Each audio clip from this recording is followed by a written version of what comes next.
Welcome to all. In last lecture we have starting about the quadratic residue. So what is a quadratic residue is? The quadratic residue is nothing but the solution of x square congruent to a modulo p. If this equation x square congruent to a modulo p has a solution where the GCD of a comma p will be equals to 1, then the number a is called as a residue of p. And if this equation, that is this congruence, has no solution, then we can say that the number a is a non-residue modulo p. Okay, and we have seen some example on quadratic residue. And in today's lecture, we are going to see the theorem which tells us that the given congruence under modulo p has equal number of residues and the same number of non-residue. That is, we have some given number p, then for that p we have the same quadratic residues and the same number of quadratic non-residue. Okay, so let's see the theorem. We write firstly the statement of the theorem and then we prove it. So our theorem stated that if p is an odd prime, then there are precisely p minus 1 upon 2 quadratic residues of p and same number of p minus 1 upon 2 quadratic non-residue of p among the integers 1 to up to p minus 1. So as we have seen in the example, we find the square of them and we take the congruence of that. Then if this congruence has a solution, then that solution will give a quadratic residue, right? So we write in a proof of the theorem that this theorem is simply saying that the number of quadratic residues and number of quadratic non-residues of these p integers, and for this we have to square this integer 1 to up to p minus 1, and they are same and that are equal to p minus 1 upon 2. So let's see the proof. As given that p is an odd prime, so we let p is an odd prime. Let p be an odd prime, and we have the integer a with integers such that a comma p, that is the GCD of a comma p, will be equals to 1. We consider the quadratic equation, that is quadratic congruence. Consider the quadratic congruence, that is our congruence is x square congruent to a modulo p. Okay, so if this equation has a solution, then we say that a is our quadratic residue, and if this equation has no solution, then we say that a is non-quadratic residue. Okay, so to find the quadratic residue, we find the least positive residues of modulo p, okay, for the integers 1 to up to p minus 1. So we consider the least positive residues of modulo p of the square of the integers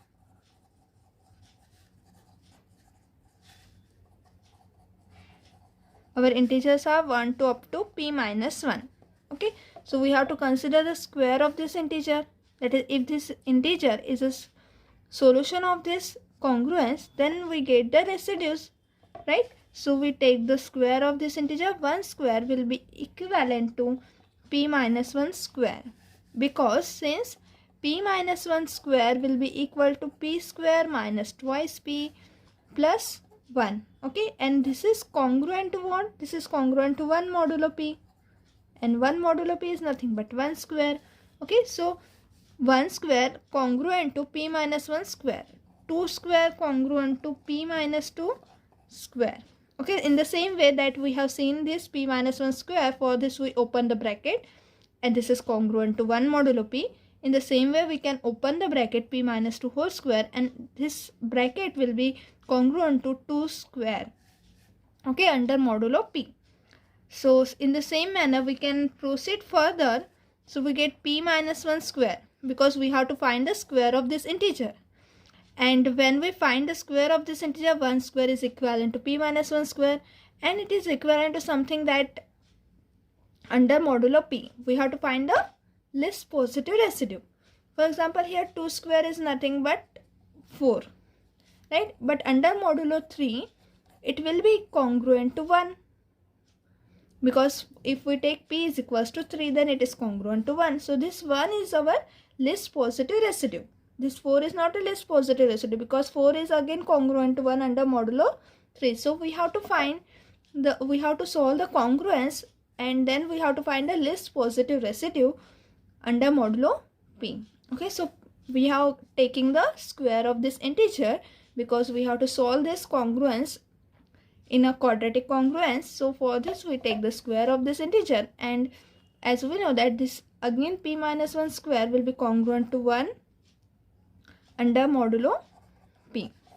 Okay, so if we substitute this value in this equation, then we get the solution. We get the solution of this equation, or we don't get the solution. Okay, so how many congruences are there? There are total p minus 1 congruence, 1, 2 up to, we are running up to p minus 1. So above are p minus 1 congruence equations, right? And as we know that any quadratic equation x square congruent to a modulo p, this has a solution or it may not have a solution. But if it has a solution, then there are exactly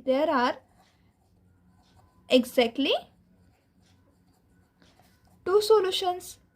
Okay, that is, if we let x0 is a solution of this equation, then minus x0 or p minus x0 will also be the solution of this equation, right? So these are total p minus 1 congruences equation, and we know that by this theorem that the quadratic congruence has a solution, then there are exactly two solutions or it does not have a solution. Okay, so by theorem we can say that each of this congruence has either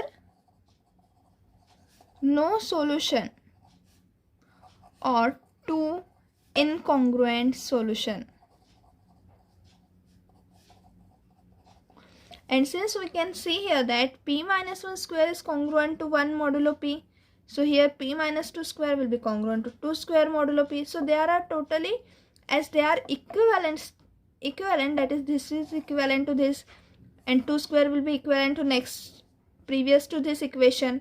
Okay, so they are equivalent, so they are this, all the congruence will reduces to the half of the equation, and if it has a solution, then they are gives a quadratic residue, and if this equation does not have a solution, then they are total, they gives a non-quadratic residues or non-residues of modulo p, right? So we can say from this theorem that there are exactly p minus 1 upon 2 quadratic residues. That is, if these equations have the solution, then our congruences will be, they are total p minus 1 upon 2. Because they are congruent solution, we are finding the solution, then they are half of the p minus 1 congruences. So there are exactly p minus 1 upon 2 quadratic residues of p among the integers 1, 2 up to p minus 1. And if it does not have a solution, that is, this congruence equations, if does not have a solution, then they are total non-residues. Okay, so the remaining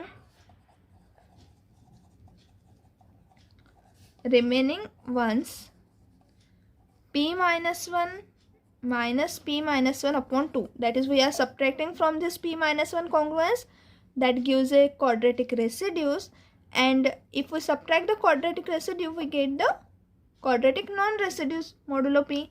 So this is equals to what? This is equals to p minus 1 upon 2, right? From the p minus 1 we are subtracting p minus 1 upon 2, so we get p minus 1 upon 2 are the quadratic non-residue of P. Okay, so there are exactly how many residues we have? For an odd prime P, we have exactly P minus 1 upon 2 quadratic residue, and in same number of P minus 1 upon 2 quadratic non-residue of P. From this integers 1 to up to P minus 1. So let's see the example how we could solve this, that is to solve the quadratic residue. So let's see the example that we have to consider here. The prime P will be equals to 13. Now we have to find out of this integer 1 to 3 up to 12, how many are they quadratic residues of 13 and what are they? Okay, that is we have to find the residues of the prime number P equals to 13. So as we have seen in this theorem that there are exactly P minus 1 upon 2 quadratic residues and there are exactly half of P minus 1 quadratic non-residue. So as here we have P equals to 13, so as we have done in this theorem that we have to take the congruence of 1 square congruent to P minus 1 square, and we have to find here that it is congruent to the least positive integer modulo P. Okay, so as we have proceeded in this theorem, in the same way we are proceeding for this example, that as what is meant by the quadratic residue, we have to solve the equation x square congruent to A modulo 13. Then if this equation has a solution, then this value A is called as our quadratic residues, right? So in the solution we write, we have to solve the congruence x square congruent to A modulo 13 where A is from the set, that is this A will be congruent to one of these numbers. So we take the set 1 to 3 up to 12 modulo 13. So what we have done in the theorem that we are taking the square of these numbers. Okay, so they are exactly half of that. So we see that 1 square will be congruent to, as here in the theorem we have write 1 square is congruent to P minus 1 square. So here for P we have P is equals to 13. So 13 minus 1 square, that is congruent to 12, and 12 square. Okay, 12 square is congruent to, as 1 square is congruent to 1, so 12 square is congruent to 1 under modulo 13. That is when we take 12 square will be equals to 144 and it is congruent to 1 under modulo 13. Okay, so both 1 square and 12 square both are congruent to 1 modulo 13. 2 square is congruent to 13 minus 2 square. 13 minus 2 means 11 square. 11 square, as 2 square is congruent to 4, so 11 square is also congruent to 4 modulo 13. You can verify that 11 square will be congruent to 121 and it is congruent to 4 modulo 13. You can verify this that 121 is congruent to 4 modulo 13. Now 3 square will be congruent to 13 minus 3 square. That is congruent to 13 minus 3 is nothing but 10 square, and 10 square will be equals to 100. Okay, so 10 square will be congruent to 9 modulo 13. So if we divide 10 square, that is 100, by 13, then we get the remainder as 9. So 10 square is also congruent to 9 modulo 13 and 3 square is also congruent to 9 modulo 13. So the least positive residue under modulo 13 are 1, 4, here we get 9. Okay, so next we take 3 square. Now we have 4 square which is congruent to 13 minus 4 square, that is congruent to, what is 13 minus 4? It is 9 square. 9 square is congruent to what? 3 modulo 13. Okay, that is, here we can take 4 square is 16 and 16 is congruent to 3 modulo 13. Similarly 9 square is 81. 81 is congruent to 3 modulo 13. That is when we divide 81 by 13, we get the remainder as a 3. Okay, so in this way we get the congruence. Now we take 5 square. 5 square is congruent to 13 minus 5 square, that is equals to 8 square, and 8 square will 5 square, as 5 square will be 25, and under modulo 13 it is congruent to 12 modulo 13. Okay, so 5 square is congruent to 12 because 5 square is 25, and if we divide this 25 by 13, then we get the remainder as a 12. Okay, so 6 square is congruent to 13 minus 6 square, that is equals to 13 minus 6 square is congruent to what? It is congruent to 7 square, that is equals to 7 square is congruent to what? 7 square is congruent to 10 modulo 13, because 6 square is our 36. Okay, so if we divide this 36 by 13, then we get the remainder as a 10. Or 7, if we divide 7 square is congruent to 49. When 49 is divided by this 13, we get the remainder as 10, and therefore 49 is congruent to 10 modulo 13. Okay, now if we take further 7 square, then as here we have 7 square is already congruent to 10 modulo 13. Okay, if we take 8 square, then here we get 8 square, which is already congruent to 12 modulo 13. So we have only this congruence equations for the integers 1 to 3 up to 12. Okay, so we have get exactly how many of them we get. There are exactly p minus 1 by half equation, right? And therefore this equation, as this equation has a solution in the form that 1 square is congruent to 1 modulo 13, so here we get the equation in the form x square congruent to a modulo 13. These are the quadratic equation. So 1 square we get here 1, 2 square is congruent to 4 modulo 13. So we get a will be equals to 1, 4, 9, 3, 12 and 10 modulo 13 for these squares, right? So 1, 4, 9, 3, 12 and 10 are the solution of this quadratic equation, quadratic congruence, that is for 1 square, 2 square, 3 square, 4 square, 5 square and 6 square, right? So these are total, that is this all these values 1, 4, 9, 3, 12 and 10 are nothing but our quadratic residues. Okay, so we write here the quadratic residues of 13 are 1, 3, 4, 9, 10 and 12, and the non-residues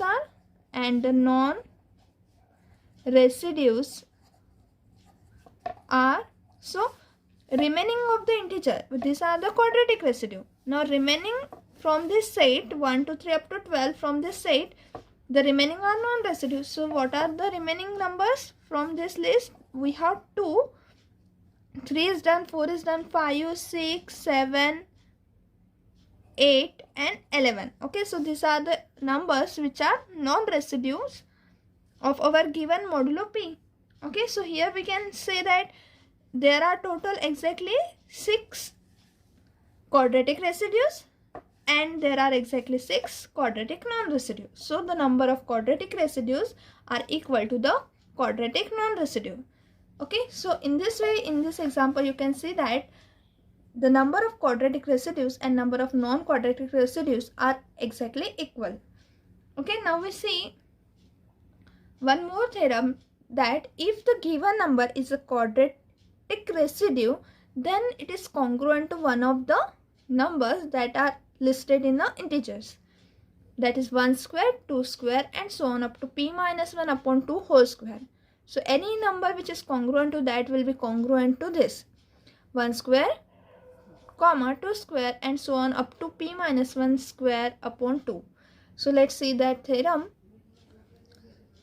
So our theorem stated, for n odd prime p, prove that the quadratic residues of p congruent modulo p to the integers 1 square, 2 square and so on p minus 1 square upon 2. So what the theorem says, if we have any quadratic residue, then the quadratic residue will congruent to one of these integers in this list, that is in a congruent to 1 square, 2 square or p minus 1 square upon 2. So we prove this theorem. For this we have that to find the quadratic residue means our quadratic congruence has a solution.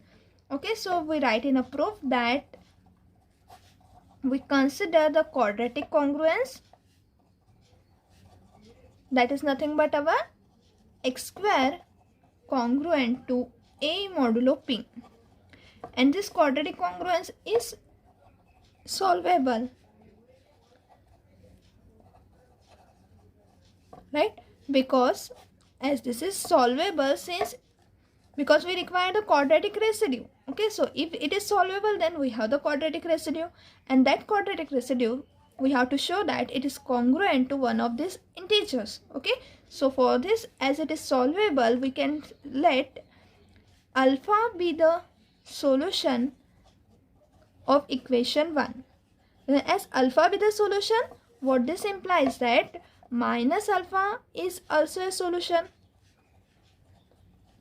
of equation 1, right? By the theorem that if alpha is a solution, then minus of that will also be the solution.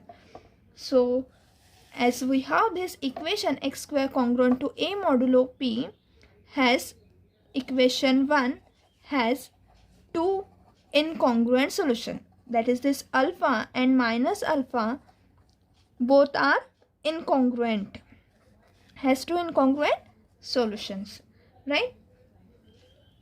So, and therefore we can say that the reduced residue system of modulo p, the reduced residue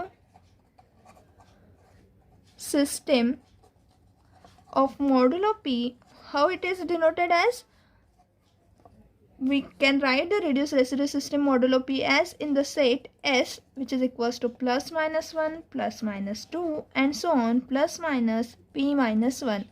Okay, that we have defined what is meant by the reduced residue system of modulo p, that are co-prime to p and no two integers will be congruent to each other. Okay, so here these are the all these integers are co-prime to p and no of these two integers will be congruent to each other. So this set of integers form a reduced residue system for the modulo p, right? And as alpha and minus alpha are the solution, so this solution must congruent to one of the integers from this set, right? As these integers will be congruent to this one of the integers from this set p minus 1, and also we know that by the theorem the number of quadratic residue, because if it has a solution, then this integer a will be form a quadratic residue. So this quadratic residue, that is the solutions, is exactly p minus 1 upon 2. Okay, so if it has a solution, then this solution will be exactly p minus 1 upon 2, that is quadratic residues are p minus 1 upon 2. Okay, so what this implies that any integer, because they are p minus 1 upon 2, so the integer which are congruent to this set will also be congruent to one of the integers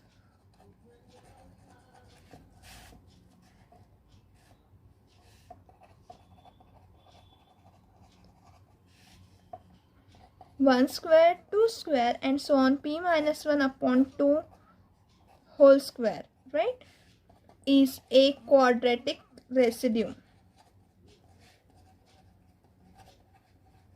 Why? Because as we are saying that any solution will congruent to this set, congruent to one of the integer congruent to this set, right?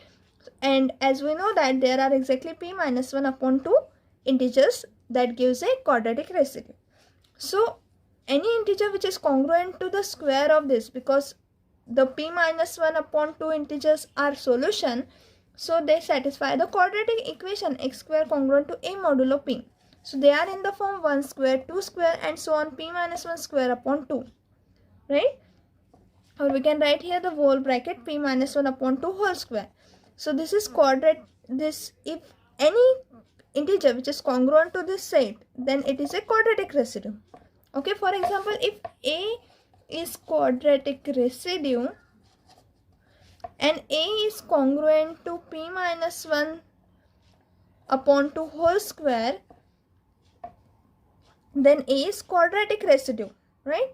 So if this is congruent to p minus 1 square upon 2, then it is quadratic residue. So what we are saying, that any integer which is congruent to one of these integer, then it is a quadratic residue.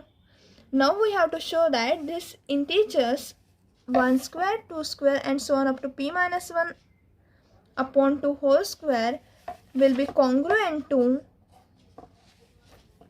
they are incongruent to each other. Incongruent to each other means what? There are no integer between this 1 square to p minus 1 upon 2 whole square that they are congruent under modulo p. So let's see that.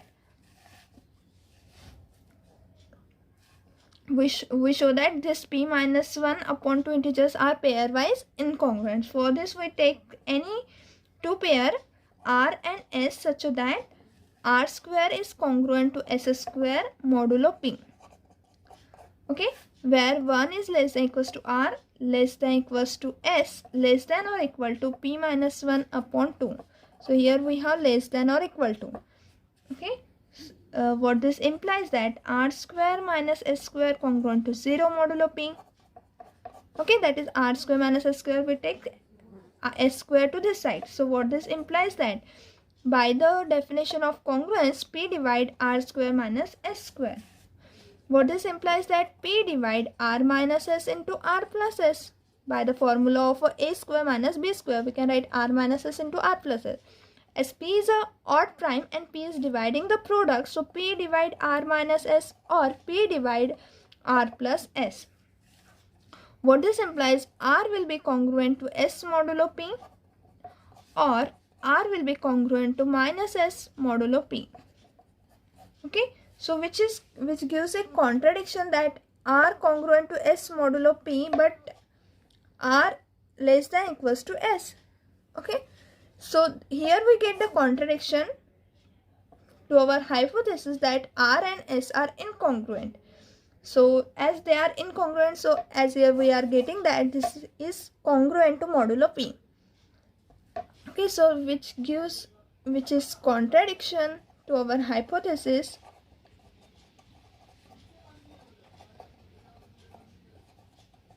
And hence we can say that hence the integers 1 square, 2 square and so on up to p minus 1 upon 2 whole square are incongruent, we can say that are pairwise incongruent modulo p. Okay, so we get here the proof of the theorem. Okay, now in next lecture we are going to see the Legendre symbols, and from the Legendre symbol we see some of the result on a quadratic congruence. Okay, thank you everyone.